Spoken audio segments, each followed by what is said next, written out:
What's up, everyone? It's your boy back at it again for more Ultimate Spider-Man. And oh man, in this volume, we'll be entering peak sad boy era for our friendly, neighborhood stressed out teen, Peter Parker. Welcome to Ultimate Spider-Man Volume 6, the arc where Peter Parker is going through it, like all of it. Let's see what we got. Post-breakup depression, emotional spirals, home videos, realizing your dad may have been murdered actually, complicated feelings about your ex, surprise science skew that doubles as a sentient murder suit. You know, normal teenager stuff. This is the volume that we finally brings us all 19 inches of Ultimate Venom. And let me tell you, this ain't your goofy tongue-wagging lethal protector. This Venom is a problem. We open up issue 33 with our boy Peter, depressed, laying on the floor, tore up about his very recent breakup with MJ. Well, kid, I hate to say it, but everyone lays on the ground thinking about all the mistakes that they made the last,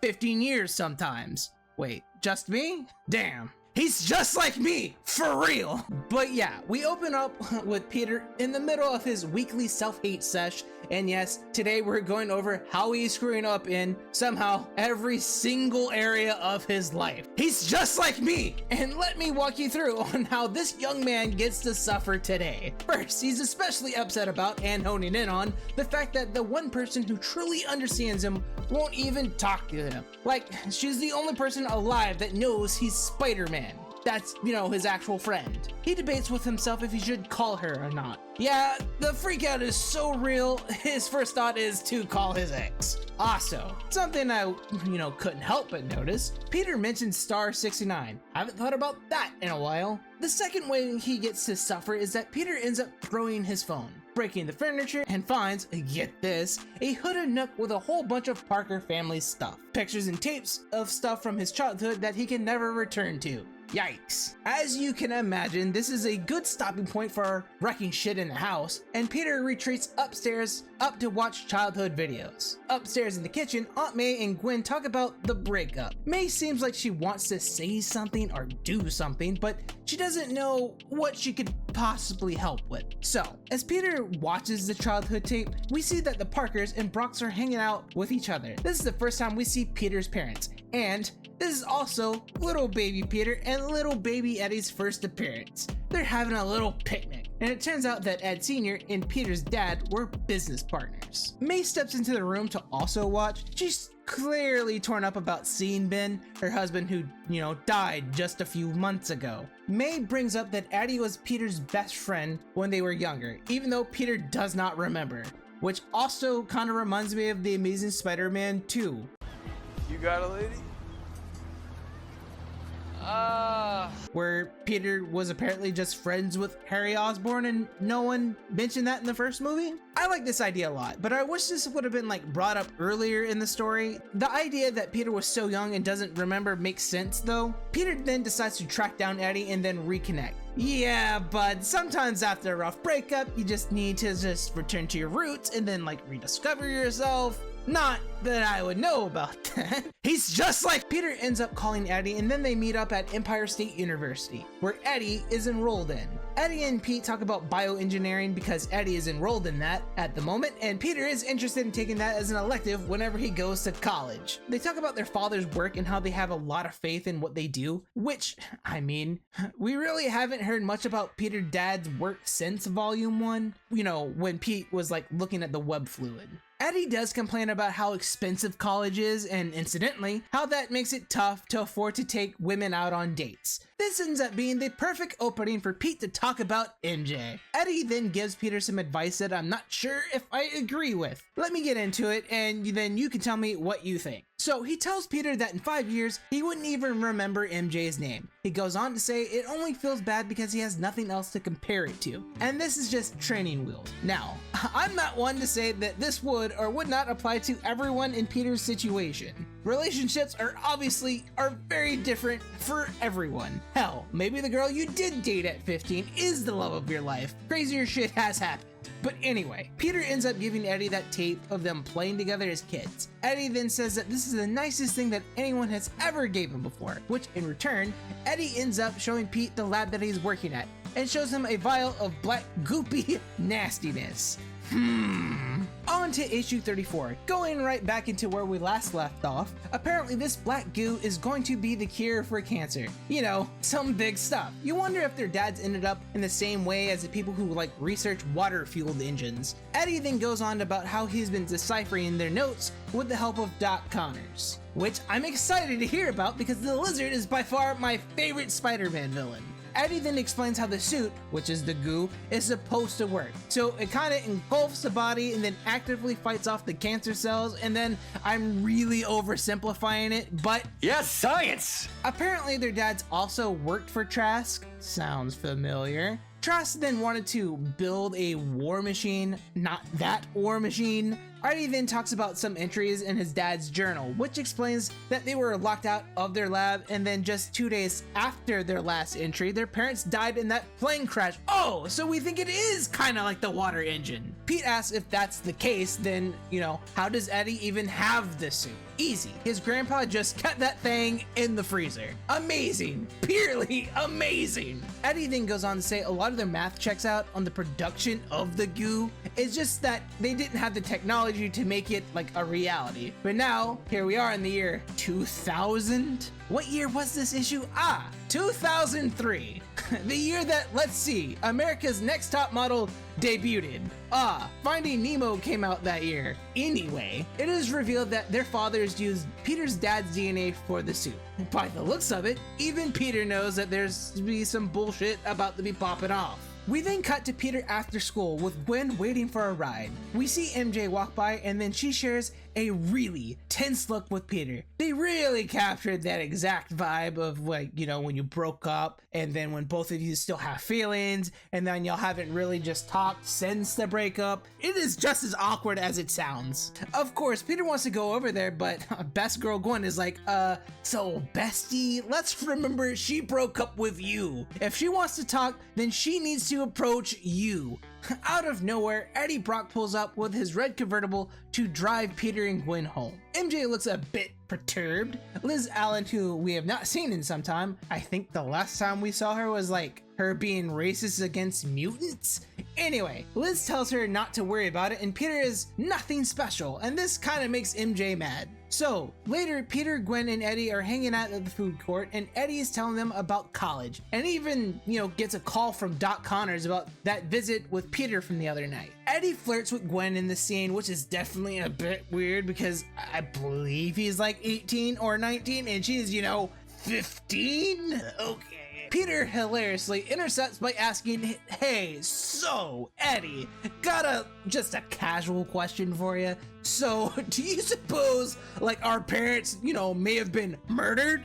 What are your thoughts on all of that? Well, Eddie doesn't want to believe that such an evil thing could happen, but he does say it lines up. In the meantime, Gwen is sitting there like, what? We fly forward to Peter looking through the tapes for clues. During one specific tape, we see that Richard Parker talking about how signing up with Trask was a mistake and all he wanted to do was help people, and how he should have listened to Ben about not trusting anyone who wears a tie, which is an amazing callback to Volume 1. Everyone say, thank you, Bendis. And then Peter decides to do something stupid. He breaks in as Spider-Man to steal the suit. But because nothing is ever easy for Peter fucking Parker, while taking a sample, it touches his skin, and then starts slowly, horrifically encasing him. The black suit is born. What a note to end this issue on. Okay, issue 35. Here we go. We open up on a performer that just wrapped up a show. She gets into her limo only. Oh no, she gets abducted by a ransom. Damn, that sucks. God, if only there was like a goth version of Spider-Man around here to help her out. Well, I'll be damned, there is! Peter jumps down, rips a hole in the limo like it's a fresh can of Pringles, cracks some jokes, fully gets shot, but the suit just blocks the bullet. He then makes short work of the goons and even uses one to slam on the brakes of the limo before it hits a school bus. Close one, Pete. Everyone is shocked, and of course the police show up, so Pete has to hit a good old Parker goodbye. But he does end up monologuing about how cool this suit is. He's faster, stronger, doesn't need his web shooters, which is like worrisome, and he can even stop bullets. This is something else. Next, our best pal Herman shows up. Spidey then face tanks a full blast from the shocker, and then nothing happens. So this version of the black suit is just immune to sound too, I guess? Spidey easily stops him and then takes off to find a store robber who just shot someone. So I'm sure this won't go over well either. The crook then tries to hide, but it doesn't work. The situation makes Peter freak out, which makes the black suit morph into Venom and almost kill the guy. Peter then manages to snap out of it and then tries to rip off the suit. Peter then starts jumping around, yelling and screaming whatever else he can do until he hits a power line and then it shocks him out of the suit. Peter, now butt-ass naked in a field somewhere in New York, landed near his parents' grave of all things to end the issue. Issue 36 opens up with Eddie Brock being a creep yet again, making a move on Gwen, who thankfully calls him out on it. Very glad Gwen is aware that this is creep behavior, and she leaves. Eddie Brock moves on and turns on the TV, finding news footage of none other than the black suit Spider-Man. Eddie then immediately recognizes that there's some bullshit going on and then rushes over to the lab to see Pete, not Spider-Man, Peter Parker, with his hand on the rest of the suit. Like, there's just more goo to be had. Eddie then pieces it all together. Peter must be Spider-Man. They have a conversation that reveals that Peter wants to destroy the suit, seeing as it almost made him eat a guy, but Eddie wants to keep it. Peter then sits down and then gives him the whole rundown of everything that he has learned in the last 5 volumes, and then that they have to destroy it. Of course, Eddie doesn't want to do that. It's his father's life work. Eddie then agrees that this goop is dangerous, but naturally he's still upset. Peter then tells him he is sorry for everything and sorry for betraying his trust, and that he would have done it all differently if he could go back. He then admits to Eddie that even Gwen and Aunt May don't even know that he's Spider-Man. Eddie then reluctantly agrees to let him go and then seems to take Peter's words to heart. Peter then goes ahead, destroys the One Ring into the Mount Mordor, and then goes home. After changing out of his homeless cosplay, he talks to Gwen, who tells him, guess what? I had to put up with today, Eddie's creepiness. She then draws the conclusion that Eddie is a bad guy and immediately confirms her suspicions. The very next scene, we see Eddie putting on another goo vial he had, stashed away while he talks shit about Peter. Issue 37 opens up with another black lineless dream sequence of Peter almost killing the robber from the previous issue. Peter then wakes up freaking out and decides, I'm something of a creep myself, and then goes sees Mary Jane. He knocks on her window in the middle of the night, and then MJ and him just talk in the garage, and then she asks if he's okay, which obviously he isn't. They talk about if they miss each other and if she's seen anyone. The new suit, Peter even tells her that he loves her and that nothing is going on with him and Gwen. MJ seems really torn up about it, but ultimately decides she just can't go back on Parker's wild ride, and then Peter ends up leaving. This scene hits for a lot of different reasons. Bendis and the team really captures the awkwardness here because, becoming partners with your best friend and then breaking up, it's not easy to navigate and it sucks. It's hard to go back and try to just being friends. And then there's this window of time where you really can't talk to them about any sort of heavy stuff that's going on in your life. You just can't just talk about, an evil cancer curing goop suit that your father made as one of his last contributions to science before he violently and untimely death. It's just, a bit much, Which sucks because she's the only one he can even talk to about it. Anyway, I just have a lot of sympathy.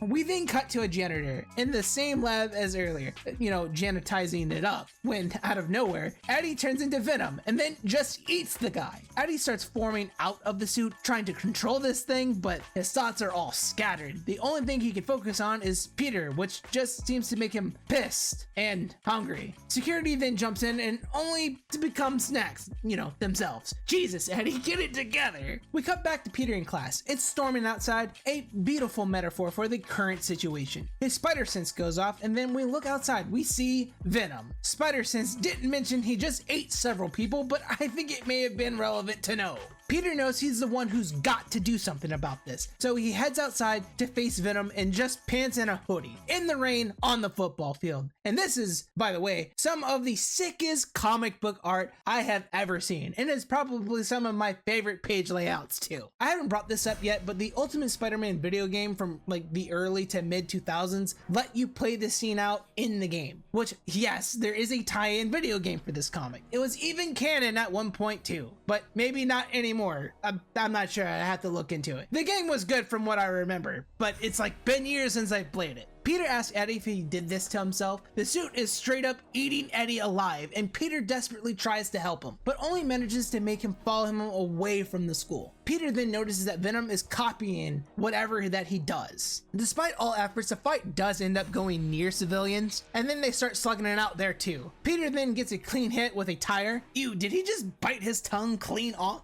Understandably, the cops come in and start shooting, but luckily for Peter, I guess, Venom then steps on a live wire and then, well, explodes. Chunks of goo flying all around. The cops then start shooting at Peter, who then escapes. We then close with Peter yet again curled up into a ball, listening to the end of his dad's recording and how much they want to watch their son grow up. Well, that was freaking depressing. Thanks, Bendis. Yet again, Bendis and Bagley got to hand it to y'all. Amazing job on this volume. Bendis really gets Spider-Man. The way that he writes his dialogue is just the best. I like a lot of the changes he put into this, compared to like the canon 616. And Bagley puts a lot of emotion on these panels just to really sell the story too. Everyone in the story is just, let's say, not in the best places mentally. You can feel that in the way that he draws their expressions. So, what's my opinion on this new version of Venom? Honestly, I really like this version more than the actual 616 version of the suit. The 616 version is an alien which I personally not a huge fan of. And either way, I always love to see a different take on the same lore. I like how the Parker and Brock families are tied to the legacy of the suit and how their sons had to learn the hard way of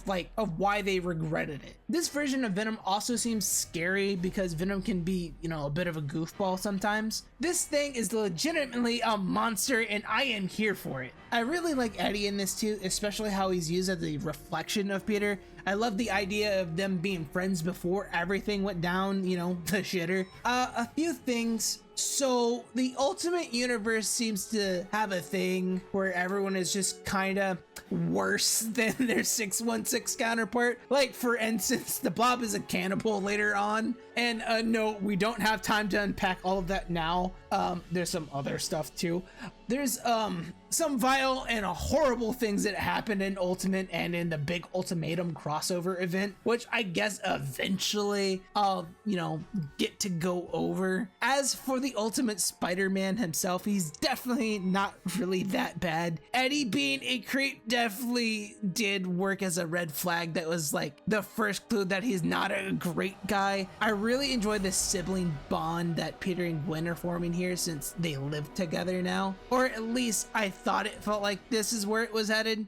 It'll be interesting to see how this plays out later. The Peter and MJ breakup storyline is really great so far. I really feel for both of them, and I think just about everyone can relate to that. It's complicated, and I mean, when a relationship's ever not complicated. And at the end of the day, Spider-Man has always really been a soap opera. But anyway, guys, that's it for me today, and hopefully I'll see you guys around for Volume 7.